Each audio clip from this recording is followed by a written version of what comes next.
our webinar on maximizing fundraising events. Drop a note in the chat. Let us know where you're joining us from. We'd love to hear from you. And we'll get started here in just a second. I see a couple more folks joining. Hello, welcome.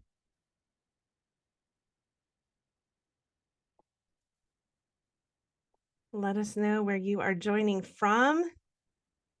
Lincoln, Nebraska. We were just talking about weather in Nebraska. We got a number of folks joining us today in Portland and Nebraska. Hello, Richmond, Virginia. Glad you're here. Well, thank you, everyone. Oh, Kansas City, lots of good folks. Well, as we get kicked off, I wanted to just do a couple of quick housekeeping announcements for everyone. So our webinar today is being recorded, and so we will be sure to make this available to you shortly after the webinar. There's a couple of key things that I want to make sure you all know today, though. This is a Q&A conversation between some of the best experts out there on golf tournaments and fundraising events. So if you have questions, we want to make sure to answer your questions today. So please drop your questions either in the Q&A or chat. We're going to be watching both of those windows in order to be able to make sure you have your questions answered, especially if you have a golf tournament coming up. Also, I want to make sure that you know that you can get this webinar off of our website. We have an education page that is hosted by our friends or sponsored by our friends at GolfStatus. And if you scan there, you'll be able to find all of our past webinars, including today's webinar will be live later this afternoon. Additionally, our friends at GolfStatus have developed an incredible tool for you that you can find on that same page. And this tool is a downloadable step-by-step guide for organizing your golf event. So be sure to stop by and check it out. And I would be remiss if I didn't let you know that we also have other education tools there, resources for you, including a weekly podcast and upcoming webinars. Our April webinar is a 2-day deep dive on stewardship, and it's a stewardship intensive with the Cause Catalyst Company. So with that, let me go ahead and introduce today's speakers. I'm going to stop share and welcome. We have auctioneer Dale Johannes, and we have from GolfStatus, our partners in today's webinar, Logan Foote and Cash Dinkle. Thank you both for joining us. We are excited to dive in and get all the expertise from you all. I am here to learn with the audience. So my understanding of the world of golf is that in the fundraising world, oftentimes we're confronted with a lot of expense, with limited number of how many players we can have out on the course at a time. And yet I know that it can be an incredible opportunity for both bringing people together around our mission and raising money. So I want you to dispel a few myths for me and help me to understand sort of what are the common misconceptions or what are the opportunities that exist in having a fundraising event. Logan, let's go ahead and kick off with you on what's the benefit or the opportunity out there of a golf event for our fundraising mission. Yeah, it's funny you bring up myths, because one of the first things I always say in a lot of my webinars I do with GolfStatus is a lot of people are afraid to approach a golf event because they are not familiar with the game itself. They haven't played golf growing up, or they have never really learned. They're not really a fan of it. And that's one of the first things I always say is, like, you don't need to be a golfer to put on a golf fundraising event. There are a lot of great tools and technology out there that can help bridge that gap. It's so possible for you to be able to do that. And then I know you also mentioned bringing up kind of a lack of funding and whatnot. It's funny because we just did a full webinar on how to have a successful golf event with starting with a $0 budget, which is absolutely possible as well. Our own marketing team actually puts on a putt-putt golf event at a mini golf course. They've now done it for 2 years. First year they raised like $9,000, started with a $0 budget. The next year I think they got up to like $14,000 or $15,000. So those two things are absolutely possible. You don't need to know about golf. We work with a lot of big time golf fundraisers at GolfStatus, with organizers who are not golfers. They never will be golfers. They have no interest in golf, but they use the right tools. They know how to put on an effective fundraising event, and you can totally do it from a $0 budget. Golf is such a great opportunity for so many reasons. I love the demographic that golf attracts. These are people that you want in your donor base. They're high net worth individuals most of the time. So you want to be connecting with these people. to make them consistent donors. Also, I love golf's ability to really give you a long amount of time to engage with folks. A quick golf event is 4 hours. Um, Usually, most of them are 5, 6 hours long. So that's a lot of face to face time you can use to build relationships and steward donors forward, connect people to your mission, and really grow your donor database. We were kind of talking about this a little bit before the session started.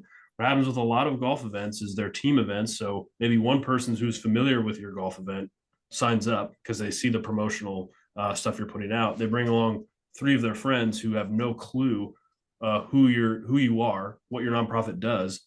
Use those 4, 5, 6 hours to teach everyone at the event who you are, why you're raising money. They should leave your event knowing exactly why that event was held. And then that can stick in their mind and that can make them more likely to come back year after year. So a great way to connect with really high value donors that you want in your donor database. A great way to expand your donor database as well, bringing more people into the fold. Golf just offers so many opportunities to do all of those things. So that's a very long-winded way of answering your first question, why I think it's such a valuable opportunity for nonprofits. And if you're not doing one, you absolutely should consider it, whether it's full-fledged golf event, mini golf event. We see top golf events have become more and more popular nowadays as the game of golf has gotten a lot more popular in the last few years. You should definitely consider doing it for all of those reasons. Well, Elton in the chat just said very true.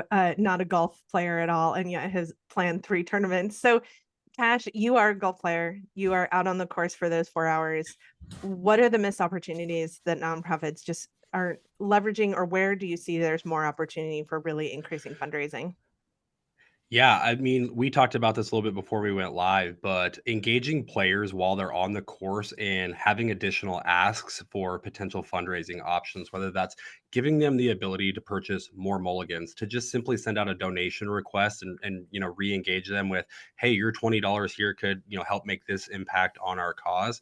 And then just having volunteers or having members that are a part of the organization, or having those that are going to benefit from what the event is actually on site engaging with those donors is something that I have not seen a lot of tournaments do. I was a part of one tournament where we had it was a boys and girls club event, and they had some individuals that are a part of that program actually on the golf course engaging with us, having conversations with us. Some of these big golf tournaments can have a lot of downtime. You finish a hole, you maybe have to wait 5 or 10 minutes before you can start the next hole. And those are really good opportunities to have very engaging conversations. And like Logan said earlier, I may be playing in this golf tournament. I may be passionate about the organization. I may be a donor. My 3 friends may know nothing about the organization. It's an opportunity to attract new donors to your organization. So while they're out there playing, it's not an opportunity to say, hey, we'll see them in 4 hours when they come in for lunch and awards. Be out there making rounds, thanking people for being out there, but having the ability to go out there and have some additional asks taking place can really help up from day of fundraising. Like Logan said, the Putt Putt for Puppies event that we run here in our office, I've been able to be a part of that committee for the last couple of years. Last year, we did $1,300 out of our 15,000 was day of fundraising. And that was very impactful for us. So taking advantage of the golfers while they're on the course, being able to have additional asks, being able to engage is something I don't think a lot of people really take the opportunity to capitalize on. Okay, wait, before we wrap up that question, Cash, you mentioned 2 things that I want to make sure that we address.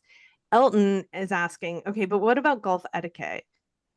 Elton's always afraid to approach teams during the game because they don't want to be rude. So how do you do that while folks are out on the golf course and still like respect the game?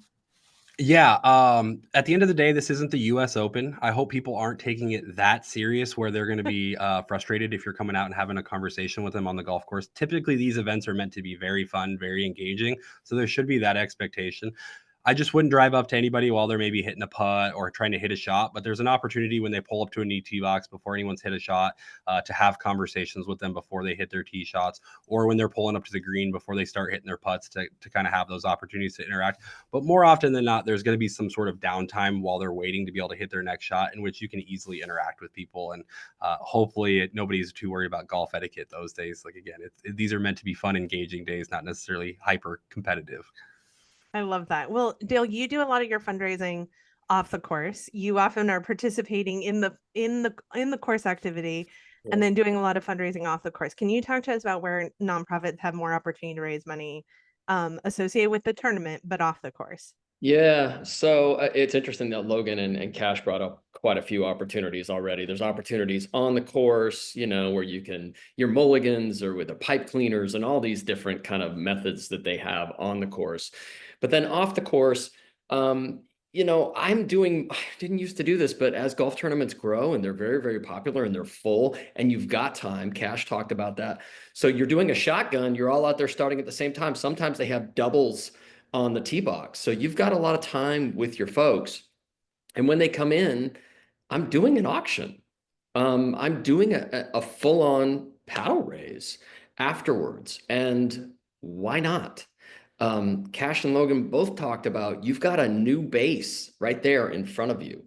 And why aren't you educating them on your mission? And why aren't you saying, hey, look, you haven't reached into your pocket at all today, right? You're on the corporate ticket right here. You've got free golf, you've had lunch, open bar. Now I'm going to ask you to reach into your pocket and I'm going to ask you to raise your paddle, or I'm going to ask you to bid on items or whatever, because if you don't, you're really missing an opportunity. And just for those of us who are not golfers, is that in the clubhouse? Is that lunch? Is that a meal? Is that just a golfer standing around on the green? Oh, no. It's afterwards. So usually the format is, you tee off and then you come in and they stagger kind of coming in, and then everybody, usually it's a buffet or some sort of a box lunch, and everybody gathers. And that can be in the clubhouse in a nice air conditioned place. Sometimes it's outside under a tent or whatever. And you always have a gathering afterwards to find out who won, who got closest to the pin, who had long drive. So before you get to that, is your opportunity. That's your opportunity to talk about the mission, why we're gathering today, what your money is supporting today. A lot of my folks are even showing like an appeal like video, or they're having somebody come up and do an appeal like talk and talking about, somebody who has been a part of this organization and what they've got out of this organization.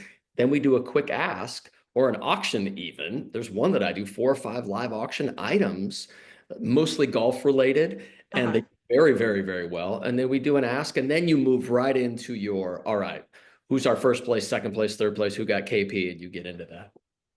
So Logan mentioned mission on the golf course and really immersing and connecting donors to your mission.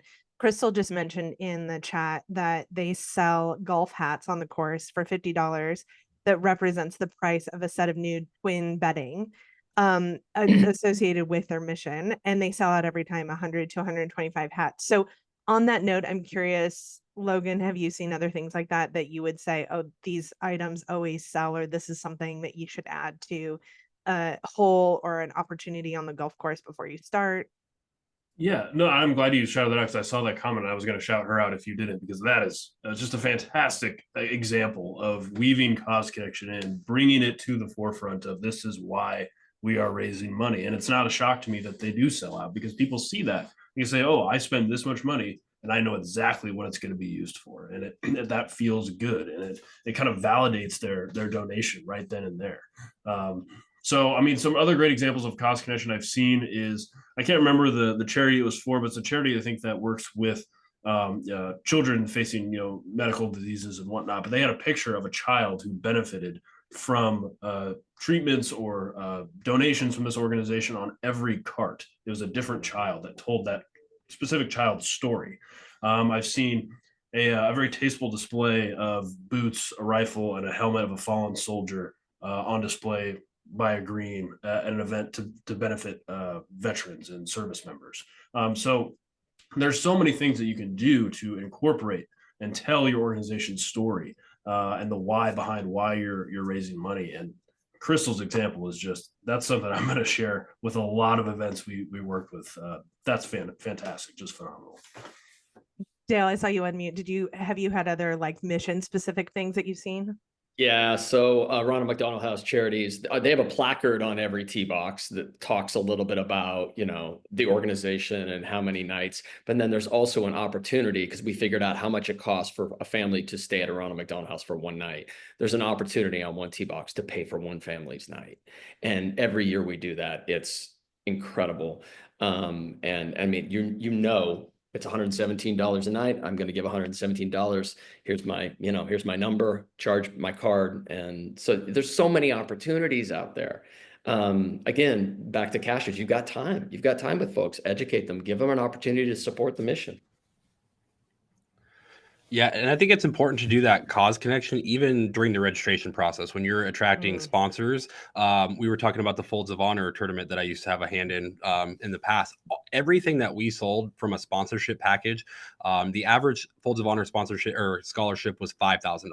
So if we had a $5,000 sponsorship level, I mean, it was called scholarship sponsor, or it was half scholarship sponsor, or quarter scholarship. So it really helps tie people to, again, where that donation is going and where that effect is going to have on them. And it helps just, it kind of yanks at people's heartstrings a little bit, right? It's a little harder to say no when you can tell where that cause is, where that money's going, the cause it's going to have, and the effect that that's ultimately going to have at the end result there. And Cash talked about it. You've got folks with capacity usually at these golf tournaments.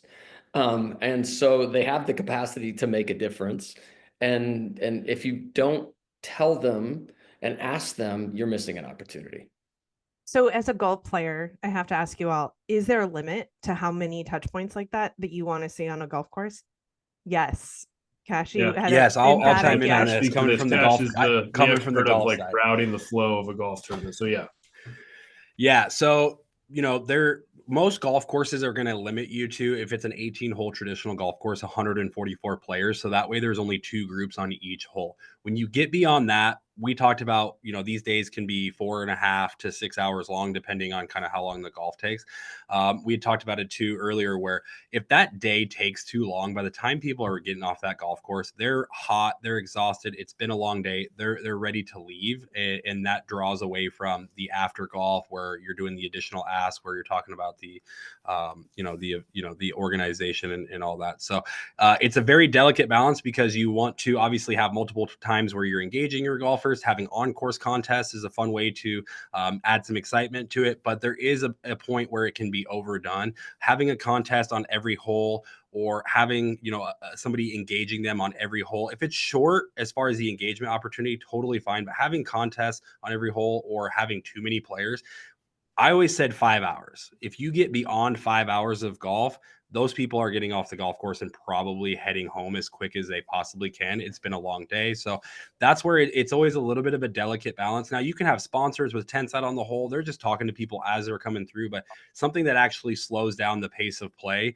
And some of the golf courses will tell you, like, you've got 5 hours to get your golf in, and that's where it's at. So you don't want to do things necessarily that are going to slow down, because if you get over that 4.5 hour round, and most people, especially if they're pretty avid golfers, are going to start to get very impatient. A normal round of golf probably takes, anywhere from 3 hours and 45 minutes to about 4 hours and 20 minutes, depending on the facility you're at. So when you start getting beyond that, it's just not what people are used to. And again, that they can be tired, the attention can be lost pretty quickly on there. So I would say a third of the holes to have engagement and contests on is really good. And that's probably not going to do too much to slow you down. Right. I was going to ask if there's a specific count to think about. Well, I want to jump a little bit into technology. So GolfStatus is a technology tool for planners on golf events. Logan, can you talk to us a little bit about how is technology changing fundraising events, and how can that be leveraged to increase revenue? Yeah, absolutely. I always say, if you're not utilizing technology, you're likely not maximizing your fundraising potential. I think it's where you reach people. So when it comes to looking at our tech, what it can do is really makes the promotion of the event a lot simpler. It's a very simple call to action, gets them to that website where you can easily learn about the event, sign up, pay in just a few clicks, whether you're buying a team, signing up for a sponsorship. So having that sort of registration process in there not only saves you a bunch of time as the organizer, makes your life way easier, but also increases your reach. You can get your event in front of more eyeballs, and so convert that to more team registrations, to more sponsorships. So it's absolutely vital. If you're not utilizing technology, especially for that registration process, you're really missing out on it. And then in terms of bringing in more revenue for the event, there are so many opportunities you can leverage kind of digital exposure to bring in sponsorships. So that's something our platform does very well. Our events sell what we call our technology sponsorship. They can call it whatever they want, but essentially they're selling exposure within our platform to a sponsor. So get your logo on the homepage of the website we built. We can do live scoring through our mobile app. So get your logo on every hole within the mobile app, on the live leaderboards, on the custom printouts. Leveraging that digital exposure and taking advantage of those opportunities really allows you to provide really a lot more value to a sponsor or multiple sponsors. And it doesn't just stop with our platform. I see events that I love this example. Well, every time they sell a sponsorship, they do a dedicated social media post to that sponsor, thanking them for coming on board as a new sponsor. So find those different ways to add value to someone's sponsorship, not only to show appreciation, but really provide them with a lot more impressions as well. And you can use technology to do a lot of those things. So I think that's really how it's really changed the landscape. Is it allows you to reach more people, make your life a lot easier, and then provide some really great extra value to sponsors that may not have been there before.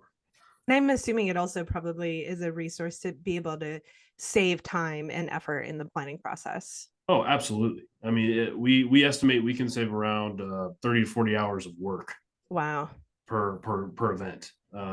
We see a lot of people come to us, they're doing things the old fashioned way, or they might be using technology, but they are managing multiple spreadsheets, documents, and it's kind of a mess, kind of hectic. We can simplify all that, put everything in one centralized location, saves you so much time. Well, and the idea of sponsorships, foursomes. We have a question from Elton that I think is worth addressing and trying to understand ways that people invite participation. So Elton says, I've been approached by numerous golf fundraising groups where they want to bring a pay to play game into our tournament.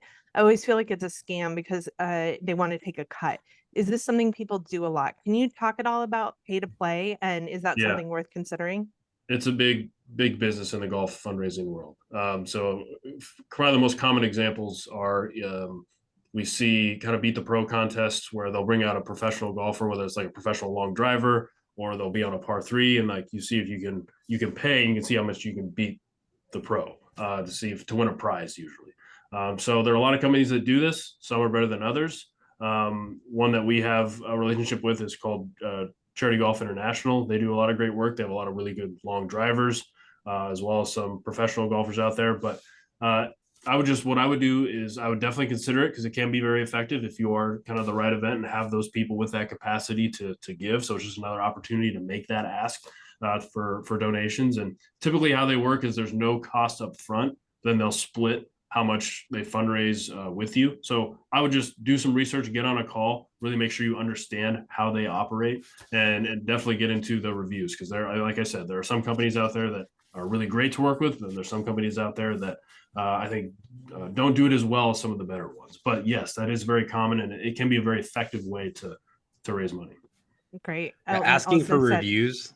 Yeah, asking for reviews, like asking them, say, hey, do you have some individuals that I could speak to that have used, that you guys have worked with? I think that's really important because you want to make sure you're not getting overpromised and under-delivered. So having those conversations with people who have brought them out and said, yeah, they were great, they were excellent, everything went well. You don't always know if a 5-star review on somebody's website is real or not. So being able to have a conversation with a real person that has used them, I think is a way to really validate that you're going to be working with a quality company who's going to do what they say. And at the end of the day, their goal is to help you fundraise. Excellent. Thank you both for that. So I want to ask about just what simple recommendations or changes would you advise folks think about to increase or boost fundraising at their event? But as you think about that, I want to call out that Carolyn has a beautiful story that she's called out about her golf tournament, in that the golf tournament itself has this story narrative attached in which it's named after an individual in the community that did a ton of work for the charity. And tied to that, a local car dealer offers some amazing prizes, including an SUV. So when you think about opportunities to increase money, certainly having amazing prizes, trophies, even to your point, Logan, the celebrity experience. I'm curious if you were to tell someone who's been doing a golf tournament that's performing kind of the same year after year, what's one thing that they could do to change and increase their revenue or boost their revenue? Yeah, I mean, the first thing I usually look at is what do your sponsorships look like? Because you're going to make the most money from your golf event through sponsorship sales. So if you're leaving them the same, if you're not up in the prices, if you're not adding more value, if you're not providing more options, that's where I would look first. And some of the things I love suggesting about sponsorship with golf events is find those sponsorships that you don't have to pay for until you've actually sold it. So there's really no risk for you to list it as an opportunity. So if I'm going to sell a towel sponsorship, well, I'm not going to order towels until I've got the sponsorship, the sponsor that came in and covered those costs of those towels or t-shirts or hats, custom head covers, things like that.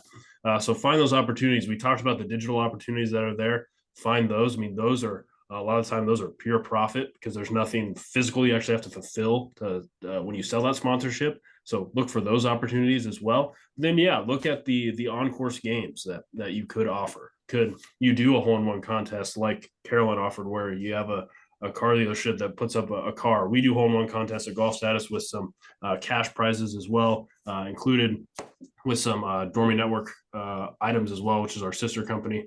But look at those games that can not only help you raise more money, but generate excitement as well. Maybe get more people to the event if you're not selling out every year. What can I do? Can I do a hole-in-one contest? Can I do a putting contest as well? Or can I do something fun? One of the cool examples, I've had a couple examples, both involve alcohol prizes. But one of our colleagues here put on an event where on a par 3, he did it closest to the keg.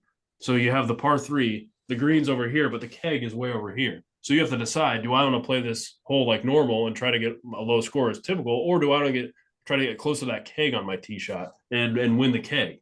I think the person who won that keg tapped it right then and there after the event and kept the party going. Also, there's another one, an event in Kentucky that did worked with a bourbon company, shocker, in Kentucky. They basically, this bourbon manufacturer or distributor brought out a whole bucket of these really nice bourbons and whatnot. They stuck it in the fairway on a par 5, and they said whoever hits it closest to that gets to keep it. Now, those are some really fun things you can do. You could also do a little pay for entry into those games as well. That's another fantastic opportunity, is if you have these on-course games already, can you bundle them together in a package that gives a discount price to participate in all of them that you can sell as people are checking in? There's so many events that tell me all the time that's like every single team bought this bundled all-in games package, whatever you want to call it. So if you have those things, sell a bundled package for them. If you don't have as many contests, look at some cool contest ideas you can incorporate into the event. Do you think that's more effective, selling it at registration versus at each activity? Yes. Okay. Especially if you have a bundled package. Yes, you want to get that in front of them, sell it to them. You can still sell it at the event, at whatever hole the event's taking place at, but you should still have that ask up front at registration as well. Bundle package at registration. Awesome. Bill, what about you? What recommendation would you have to boost fundraising at a golf tournament? Kind of echoing Logan. I was curious if Logan had ever done the helicopter ball drop. That seems to be really, really popular, where they drop all the golf balls, because then you don't have to be there. You can buy golf balls online. You don't have to actually be at the tournament, and they fly a helicopter over and they drop a whole bunch of balls, and whoever goes in the hole, they win a nice gift. But got it. So you sell that before to non-participants. And you can buy it a day of as well. And then the helicopter comes flying in real low and drops. And also everybody gathers around. It's a fun kind of thing to do. Same kind of thing that Logan had, which was, your sponsorships are key. There's a lot of swag involved with a golf tournament, which is really fun for your user. For the folks who are arriving, they love leaving with a custom head cover or a new wedge or whatever. So really kind of lean into that. And then I'm going to come back to it because, do an ask. So I'll give you an example. So Maurice Lucas Foundation, who I work with, I love them. And we said, hey, look, these are not the folks that are at our gala. It's a different, type of people that are at our golf tournament there's a little bit of crossover. Why aren't we doing an ask? So the first year we went and we're like, let's just try this. And just trying, we made $38,000 first year, just doing an ask. And we were like, oh, well, we're on to something here. And so then we incorporated a couple of live auction items as well as an ask. And so we've kind of just followed that every year, and it's very effective. Well, I think the thing that I like about that, Dale, is that so many of the other items associated with any golf tournament are transactional and often have to do with the golf game itself, right? The, opportunity to have a head cover, the opportunity to have a towel, the opportunity to drop a ball and get a chance to win. It plays into kind of that gambling aspect too of like, ooh, I might be the winner. I might get a chance. And I think live auctions can do that too. They have that like gambling aspect. Yeah. But the direct ask, I love because it's mission, mission, mission, and it is a giant bucket of revenue opportunity. And if you're not doing it, I think you're missing the chance to simply ask people to engage directly in mission. Timing is probably, you don't want to do it if it's been an 8-hour day, but you want to think about how Yeah. you gather people effectively. But I think that that can be a really powerful opportunity. We have Timing is key, though. I do want to come back to that because Cash talked about that.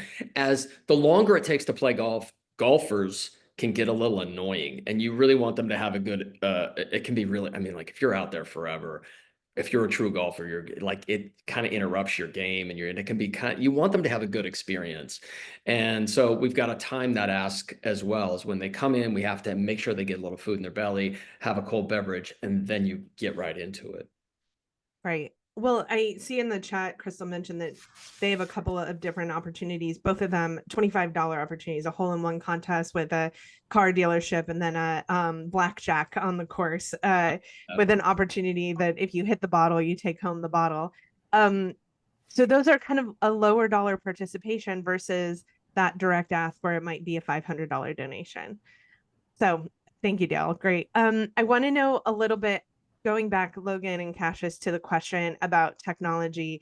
There was the question about how do you associate sponsors with technology? And Kayla says, can you speak a little bit about if you don't have a large online following and fun activations on the course, how do you leverage that technology sponsorship? Yeah, absolutely. And also Crystal's is a good idea machine. That blackjack idea is fantastic. Yeah, that is a great one. I'm gonna steal that from her too. For leveraging technology, especially with our technology sponsorship, what I really love about it is kind of incorporating into the leaderboards as well as our mobile app for live scoring, because it's something that gets viewed constantly at the golf event. So it's going to be such valuable exposure for a sponsor. So how our technology sponsorship works is on every hole within the app, they can have their logo at the bottom of the app as people are going from hole to hole. They'll also see it on the in-app live leaderboard. There's a page on the event website we build for the tournament that has a live leaderboard page. They're displayed there as well. And then they can put a live leaderboard on the TV in the clubhouse. Again, the sponsor is displayed there as well. So there's a lot of exposure available for that one sponsor. Now they can give that all to one sponsor, or we see a lot of our events. It's very common for these events to sell individual hole sponsorships where they get that physical sign on the tee box. They'll match their physical hole sponsors with that sponsor exposure on that particular hole within the mobile app. So that's how we see a lot of our events leverage that technology to provide exposure for their sponsors. And you don't have to have a large online following for that in particular example. I get if you don't have a large online following on the like social media, maybe not giving that shout out to them on social media isn't a good fit for you. But also at the end of the day, it doesn't really cost you anything to put out that specific post thanking them and showing that appreciation for them as well. So that's all comes with building that online presence, is having that consistent content being created and thrown out there, and those sponsorship kind of appreciation posts can be a big part of that. Anytime you can drive engagement to a sponsor's website is huge as well, because that's pretty non-traditional on the golf side of things. You can't walk up to a T sign and push that and end up anywhere, right? QR codes have helped that. And that's where the in-app exposure on the platform that we have, all of that, all of the sponsor logos are fully clickable, hyperlinked out. And when you're posting those things on social media, when you're advertising those events, that's a way for sponsors to actually drive engagement back to their websites, which is not something that, like I said, traditionally has always been an opportunity or an option, just because of the lack of technology in place to accomplish that, where now we have that. And that helps your spot. That helps be more attractive when you're offering that kind of exposure to a sponsor. Like I said, having the in-app exposure is great because I'm looking at that all day long. Having a sign on a tee box is great, but that's maybe 2-3 minutes of my day, and then I'm on to the next one. The next hole, I'm seeing a different logo. Where having that in-app exposure, having that one logo be the one that's present in front of me the entire day. That's really, really great for that sponsor. And it helps drive a ton of engagement their direction too, which is what they're looking for out of these sponsorships. They definitely want to support a really good cause, but at the end of the day, sometimes they're using marketing budgets. Their goal is to drive engagement, from these sponsorships too. So if you can offer more ways that they can get that engagement back to them, it's going to help you be more attractive to sponsors. I think there's something powerful to be said about the guest experience, including the integration of the cell phone, and that, we all have that on us all the time. So being able to drive folks there to get that technology connection. I think we think of ourselves as out on the golf course and being disconnected. And yet, that's an opportunity for you not just to track your game and log your score, but also to see all those sponsors and get information about what's next and what's coming up next. Well, I wanted to dive a little bit into something you said a minute ago, Dale, which is the auction element. We've heard a little bit about activation on the holes, and we've heard a little bit about like bundles and games and activities that can be played, but you mentioned a live auction. What are you typically selling, or what sells best in a live auction format? That's a great question. Well, considering your audience is important, and going back to Logan, a lot of booze, wine lots, whiskey, experiences, things like that. And then coming back to golf. So golf trips. I mean, you've got a bunch of golfers right there. So why not have a trip to Bandon? That's one of the ones that we put in there. And so it's usually stuff that's around either like steak dinners with really good wine, golf gear, golf experiences, whiskey experiences, things like that is usually what really activates folks that are sitting there and they just got off the golf course. Elton just mentioned, what if you're a recovery organization and having a package Mhm. with alcohol is a challenge? I think, Elton, you can have an auction package that's more experiential. That golf experience, that unique course you wouldn't be able to golf otherwise, or even just experience associated with the organization, like a game of golf with the executive director, or a game of golf with in the Maurice Lucas Foundation. I mean, that's a celebrity all-star, right? So being able to have Maurice out on the golf course and at another time with you is a great example Yeah. of. And for the recovery, like I'm encouraging all organizations now, whether it's a recovery organization or not, have a mocktail. And there's bartenders that can sling really cool mocktails out there as well. And so giving folks that option. So I think that's really important. Well, we had a question that came from Kayla about experience. So, for the golfers out there, you're all golfers, I'm not. What is sort of the risk or the hazard of attracting folks that are not golfers into the middle of your golf tournament? Do you have to have like level teams? Do you have to have folks that actually know what they're doing out there? No, not at all. And I saw that question come through, and I'm glad we are able to kind of address that.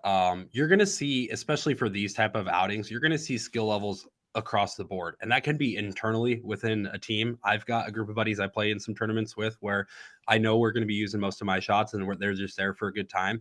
That's totally fine. And then you're going to have some teams that maybe are a lot of very good golfers, and they're there from the standpoint of they're kind of showing up like, I kind of want to win this thing. And you're going to have a wide variety. There's a lot of things you can do to help control the pace of play. We've talked about that a lot. That is one thing that can really ruin experience for everybody, is if they're out there all day long. One thing that we used to do at the facility that I worked at, again, our goal was 4.5 hours. We wanted them on and off the golf course in 4.5 or less. We set a bogey max. So if you missed your par putt, pick up, move on to the next hole. Regardless of skill level, that's going to help things move along. And at the end of the day, truly from a competitive standpoint, unless you're, making a lot of birdies that day, you're shooting pretty well under par in a scramble, you probably really don't have a chance from a competitive standpoint if that's what you're there for. So picking up at bogey is not going to someone's not going to be like, oh, we lost because we had to pick up on that hole. So that can really help move things along and really make sure that everyone, regardless of skill level, has a very enjoyable experience, while they're out there on the golf course that day. I love that. I think for me, a non-golfer, that makes a tournament more appealing, right? Like to be able to just go and have a good time. And offering things that are attractive to those non-experienced golfers can help too. I'll speak a lot from experience. We worked with one of the biggest hospitals in Denver at the time, and we did their outing, and they had an 18-hole outing, and then they also had another group that just did 9 holes, and that was their less experienced players. And then they also offered a clinic. So if it was individuals that weren't very good but wanted to, work at getting better, we would do like a 3-hour long clinic in the morning where we would have 20 or 30 people show up, and then they would go out and play their 9-hole round after everybody else was done with theirs. So it was a way for them to really engage as many people as possible, whether they're a high level golfer or maybe they didn't have 5 hours that day. Maybe they only had 3 hours. So they were able to be really attractive to a variety of skill levels, whether it was based on the time that they had, the skill level that they're bringing. So that was one that I always like to speak to because that was really unique and I had never seen that before. Well, okay, so you just mentioned a clinic, you mentioned shorter holes. Logan earlier mentioned putt-putt golf. I know Beth McCory, who's on the call, is a planner in Iowa who does a winter golf tournament on an lake, like a frozen lake. And it's more about the like fun. Does anyone do anything like a top golf tournament? Is there an opportunity to do that sort of activity where you're not on a traditional 18-hole golf course?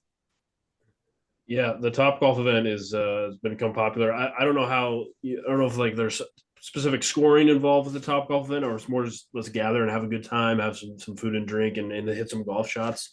The event that I think has picked up some steam and is very popular because it's less intimidating for non-golfers is the mini golf event. It's something that anyone can do, even if you're not an experienced golfer. You can go to a putt-putt course, and really, it's the same type of event as a golf event. It's just on a much smaller scale. So you can do a lot of the same things that you do at a full size golf event. It's smaller. It doesn't take near as long, but the scoring is the same. You can still have some of the similar contests. We actually have an event here in Lincoln, or a course, I should say, that it's a putt-putt facility that has 3 courses, and 2 are the kind of traditional putt-putt golf courses. The third is actually a legit difficult golf course that's like a par 72. It's putt-putt still, but it's actually difficult, and you kind of see that with the Pop Stroke facilities popping up in the country as well now too. So that's a lot less intimidating way if you have a lot of donors that aren't golfers, but you want to utilize or take advantage of the golf event. Look at a putt-putt event. You might be surprised at how effective it can be. And you can have a larger audience. The reason we decided to go that direction with the putt-putt is the cause that we're benefiting the Capital Humane Society Center here in Lincoln. And we just thought that we wanted our event to be more family oriented, right? And the traditional 18 hole, not to say it's not, but you typically don't see children and kids out there. And again, that whole idea for us was let's do a putt-putt event. So it's not really exclusive to anybody based on skill or anything like that, or I'm not good at golf, so I don't want to go. It's very inclusive. Everybody has probably putt-putted at least once in their life. If not, they definitely should. And so it allowed us to have kids, parents, grandparents, and just really attract to a very wide audience of people just to have a really, really enjoyable day, for everybody that's showing up. And it's not your traditional, your traditional golfer. It is anybody can show up and participate in something like that. My team last year was my wife, my daughter, and my daughter's best friend, 2 10-year-olds and then 2 adults. So, it doesn't matter how that makeup is. And we had a blast out there. So. I love that. I think there's an opportunity too, when you think about organizations that have moved to community-centric fundraising, to be able to include your staff, to be able to include your client base, to be able to sort of create access and have a good time together. And we were talking before we came on about the fact that a lot of organizations are having to rethink their funding and are at risk of possibly losing federal funding. And that idea of connecting and bringing people together is so important right now to build that support system, that network, that infrastructure resource around you, that I'm really appealed. I have a draw toward the putt-putt golf tournament because I think I could manage that one a little bit better than the 18-hole golf course. There was a really practical question asked in the chat that I wanted to draw your attention to and catch. This was about the answer you had about multiple teams. Elton asked, how do you plan 2 groups? Is it that they are at the same time, or is it one long event with one after the other? Yeah, so traditionally they're going to be, different times. So like we would do a morning shotgun at 9 a.m. for the people that were playing the traditional 18-hole round of golf. They were typically done about 1:30ish, and then we had the 2 o'clock for the 9-hole groups to go out. So while they could show up a little later, they could do the clinic, and then they would go out and play. If you're not a full field event, those can take place at the same time. Some people will just be done after 9, and your golf course will kind of open up and allow the rest of the groups to speed along. But AM and PM shotguns are really popular if the event is really big. I work with a handful of events that they do sell 244 spots in their golf tournament, and they have an 8 a.m. shotgun and then a 2 p.m. shotgun. So those are really hectic and crazy days, but it's really a way for them to maximize their potential for their event. If they've got the big enough donor base, the facility is willing to do that. That's definitely something you can do. And I've also worked with some that'll do a Saturday shotgun and or a Friday shotgun and a Saturday shotgun, to try to be a little bit more available to people's schedules. Maybe I can't get off work Friday, but I'd love to play Saturday. Maybe it's like I would love a 3-day weekend starting with golf, so I definitely want to play Friday, not Saturday. So really, the facilities you're working with are hopefully going to do their best to really accompany what you're wanting to accomplish. Maybe it's a 27-hole facility and you're going to have 18 holes going on at one time and 9 holes for those less experienced players. Maybe that's the type of facility you need to look for, is one that offers, the ability to do that with 27 holes or 36 holes, where you can have those take place at the exact same time. I love it. You've sparked some interest in the chat about the putt-putt golf tournament and whether or not there were activities on the holes. Peyton jumped in as a committee member and explained that there were activities. Peyton, I'd love for you to be able to share in the chat as we continue the conversation about what those activities were and what the pricing structure was for anyone that's interested in diving into the putt-putt golf. I'm curious about statistics, and I'm curious about tracking and data and planning. We're talking a lot about the logistics and execution and how to maximize fundraising. But if I'm thinking to next year, if I just had a golf tournament and I'm thinking to next year, what are the data points I should be looking at and tracking to be able to think about things like you said, Logan, increasing my sponsorship levels? Like, what information is going to help me increase my fundraising next year? Yeah, I mean, it's first and foremost collecting all that basic information: name, email, phone number, physical address, if you want to collect that as well. And then knowing exactly what those people purchased that year, so you can use that in your approach next year, especially with sponsorships. With sponsorships, look at what they purchased. How often have they purchased that? Is this their first time as a sponsor? Is it their second, third, whatever time? And then understanding what they got out of it. Were they happy with their ROI? Can you offer them more? Ask them for more. Or ask when you make the ask next year. You always want to ask them again next year to get them as a repeat sponsor. What do you want to get out of this event moving forward? What I always like that approach when selling sponsorships is asking, what do they want to get out of it? Do they want exposure? Do they want access to your golfers to be able to market their products, their services to them? Are they just really in this for supporting this charity because they're passionate about the cause? What is it that they want to get out of it the most? You can use their answers to kind of tailor that sponsorship package to them and kind of work with them to maybe make them a bigger part of the event next year and up that sponsorship pricing for them next year, providing some more of that value to them. And with collecting that information with the golfers, you should always go back to those golfers again for next year. Get on their radar as soon as you possibly can for next year's event, and trying to kind of continue to work towards selling your event out if you don't already sell it out. And if you do sell out your event, we have some bigger events that do a double shotgun, whereas they will have first a morning wave of players, and then they'll have an afternoon wave of players because the demand has gotten that much larger. So you definitely want to be collecting all of those data points, who they are, what they purchased, and have that in your CRM so you can continue to steward those folks forward, not just for the golf event. I mean, let's think about it even broader. How do I make them consistent donors year after year, get them involved in more of my fundraising events that I'm holding out throughout the year, not just the golf event? So you want to collect as much of that information as possible so you continue to engage with them, keep them in the know about your organization, what you're doing, what your missions, your goals are, and they can be a consistent contributor to that. I want to come back to you about the sponsorship question because I want to know a little bit more about sponsorships. But on the data question, Dale, I want to ask you about data associated with auctions. When you're thinking about having an auction or incorporating an auction or a paddle raise, are there specific recommendations that you have around how many to include and when to include? Yeah, you mean at a golf tournament? Yeah. Yes. Well, and first of all, timing again. How long is your day? You don't want to overwhelm them. And for me, it's the most we will do is 4 to 5 live auction packages. That would be the most, and then a paddle. And the paddle, and the paddle raise, your funded need should be kind of similar to what we would do at a normal fundraising event. Is start where you're going to have some. You don't want to start and have there be crickets, right? So you want to start at a certain level that that is going to inspire the folks. You're going to get some paddles in the air, and then find a level that is your sweet spot that you can associate with something that the organization does that is a direct correlation, like I talked about with Ronald McDonald House, and really ask people to raise their paddles to do that specific thing for the organization. And folks really respond to that. Excellent. So 3 to 4 max, maybe you said maybe 5. Maybe but 5. okay.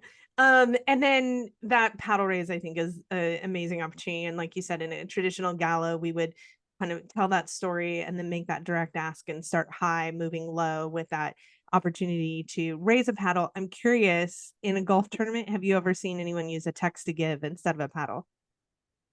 I haven't.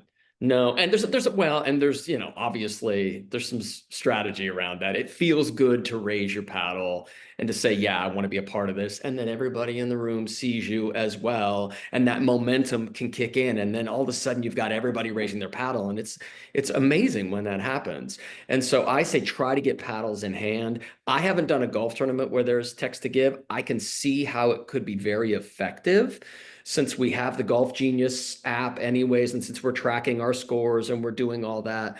So I think it could be very effective. I just haven't used it yet. So Cash, you nodded your head. Does GolfStatus have any integration yet in the text to give, or is that something you've seen happen on the golf course? We do have the ability from within our own software. We have some ability to send out some messaging via email, text, or even push notification. If they have those settings on through our app, they can certainly come out that way. It's not going to be a specific, like it's basically 140 characters, and then it's just going to send it to them. So there's not necessarily going to be an action button to click on and go to that, or there's not going to be preset amounts or anything, but you can certainly engage them. We also have a vendor that we work with in our marketplace that does this at a very high level, very effectively, that we can connect people with if that's something that they're looking into. We want to be able to provide them with that if that's something they're looking into, above if it's just beyond what they need out of what our platform can provide for them. Again, we have a partner that we've worked with the last couple of years, and they've been an excellent partner to have, and we would connect them with them if that was something they were interested in, for sure. Well, if you're able to send the text message through GolfStatus, then you could send certainly a link to a donation page. So if nothing else, there'd be an opportunity to be able to connect to that donation page. Logan, I'm curious about trends that you're seeing in sponsorships. I'm very curious to see if you are hearing if corporate giving, corporate sponsorship, is it increasing? Is it decreasing? Like, what's the trend right now? And also, is there a particular sponsorship level that you think is like everyone needs to be including this in their offering? Yeah, I mean, I think the basic kind of levels, and we actually have a resource of kind of example levels of sponsorships that are always good to work from if you're very new to this. But you have your title, you're presenting your highest level sponsorship all the way down to your, like I mentioned earlier, the whole sponsorship, which is the most common. Like you should have that at every single golf event. You get a sign on the tee box. Some events do a sign on the tee box and a sign at the green as well for that same hole. You should always be selling those whole sponsorships at kind of that bare minimum. That's kind of your lowest level entry price for sponsorships you should include. I always am a huge fan of, with some of the higher dollar sponsorships, including a team in the event as well, along with that sponsorship. I see some of the biggest golf events that are out there don't even sell teams individually. It's all sponsorships. Okay. The teams that come from the sponsorships fill up the whole field. So I think that's always something that's really great to work toward. If you're doing that, you're putting on a really successful golf event. And in terms of the CSR initiatives, I would think those are definitely increasing. I think so many corporations and businesses out there want to show that they're charitable, that they have active efforts to supporting causes in their community. So I definitely take advantage of that. I always say, don't be afraid to go after the big fish, especially if you have some larger companies headquartered in your area. get to them as early as you can, because those big companies likely have budgets for this kind of thing, for supporting charities. So get to them as soon as you possibly can, and you might be surprised at how often you might get a yes from those folks, just by putting kind of together a compelling ask for them. But definitely get in front of them. Those are definitely increasing. I don't see those going anywhere. I've touched on the digital opportunities for golf events. That's a huge opportunity. I think a lot of events could do a better job of taking advantage of. But like I said, we have a great resource, and maybe Peyton, who's in the yeah, I think Peyton dropped it. Can drop it. Yeah. Those example levels of sponsorships, because I know that can be, we get so many questions around sponsorships with golf events, especially for newcomers. So that can be a nice really guide for you to kind of inform how many levels you should have, how many, what my pricing should look like. But I'll leave you with one of my favorite quotes. I say it all the time on my webinars. Is one of the organizers I worked with years ago. One of her quotes was, "If I can put a logo on it, I'm going to sell a sponsorship for it." I love that mentality when approaching sponsorships. Don't be afraid to go big. Don't be afraid to get creative, and just throw a bunch of opportunities out there and see what you can get sold. Well, yeah, find your expenses and find somebody to cover them. Yeah. Mm-hmm. I want to ask about timing for that, because I often find that in gala and auction planning world, if you don't plan far enough ahead, you miss the sponsorship opportunity. So if so much of our revenue associated with a golf tournament is sponsorship, how much time do you what's your planning timeline look like typically? For a golf event, we say you could plan one 4 to 6 months is a good time frame. If you're new to it, I'd give yourself as much time as you possibly can. Give yourself that 10 months even. But if you're more experienced, you've got that large network, you can get to a golf event and promote it and get them signed up. You don't need as much time. So usually that 4 to 6 month time frame is that sweet spot. I love that. Well, Peyton dropped a whole bunch of resources in the chat. For those who are watching this after the webinar, we'll make sure to include all those links in the notes as well, so that you can get to them easily. We had a couple of other questions come in, and there's one that I just wanted to call our attention to from Carolyn about the perspective or your opinion about the marriage of technology, especially like the Tiger Woods and Rory McIlroy SoFi golf in Palm Beach. Do you have any thoughts on that, or could you even speak to that world? Yeah, I mean, I know Cash and I have kind of kept up with TGL, so that's kind of golf simulators are a big business right now. There's a lot of golf simulator places popping up where you go, it's indoors, you're hitting into a screen, and there's technology that will tell you how far you hit it, where you hit it, and that's huge right now. And Tiger and Rory put together this kind of team golf tour aspect that just wrapped up. Was that last night, Cash? Right, that finished up.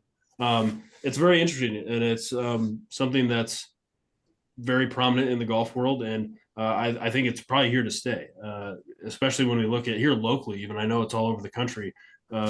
Golf simulator businesses are really big, whether it's being used to kind of sell clubs and help people teach them the game of golf, or it's huge in kind of the entertainment space where you go there, you book a bay, you can buy drinks, order food, watch TV while you play around a golf on simulators. So it's definitely something that's not going away. And it's also another kind of event option that's alternative to a typical 18-hole golf event. I'm sure, Cash, you probably have some thoughts on this too. Yeah, and I was going to say too, more coverage of golf is good overall for the game of golf. There's probably people that are watching this simulator golf league on TV that maybe wouldn't traditionally watch a normal golf tournament, as they can tend to be a little bit boring from a viewership standpoint. This is much more entertaining. So I think it has, the ability to draw in and attract some new golfers, which is obviously potentially for tournaments, more donors to go after. But having alternative ways to host an event, we've kind of talked about that about with the putt-putt events and Top Golf events. Simulator events are popping up. And when you're in, climates like we're in the Midwest here, unfortunately we have about 4 or 5 months a year where we're unable to even go outside and play golf. And maybe this is an exciting way to, attract your donors and do some golf related stuff. In the wintertime, you've got 70 degrees inside hitting into a bay. Typically you can play a round of golf on those simulators in an hour and a half, 2 hours. So you can condense a day from maybe 6 hours down to about 3 hours. So I think the more technology and the more options for golf, and the more options to host fundraising around golf, I think 15 years ago, somebody would tell you that, if you were doing a golf tournament, it was 18 holes on a green grass facility. And that was kind of how you did golf fundraisers. And I think the fact that we have more options that are able to appeal to more people and being more inclusive to more donors is beneficial both for golf, but really specifically for the nonprofit side of, running golf events. I love that. Well, I like the idea of the simulator golf event because there is an opportunity to use timing to your advantage where you don't have to be when every other golf tournament is. And to the point that Kayla made about not really having a lot of time, I think that that's an excellent addition to the golf strategy. I want to close by thanking you all for today. I also want to throw this QR code up on the screen because this is where folks can get the recording later and also get the downloadable planning toolkit from GolfStatus. Thank you for all of the great questions today. Thank you all for your time. GolfStatus is going to be back with us in June, providing a planning webinar of how do you really like dive into the planning. So we hope that you will join us then, and I hope everyone has a great day. Thank you all, and happy golf planning. Thanks, Thank you, everyone. guys. Hey, everybody.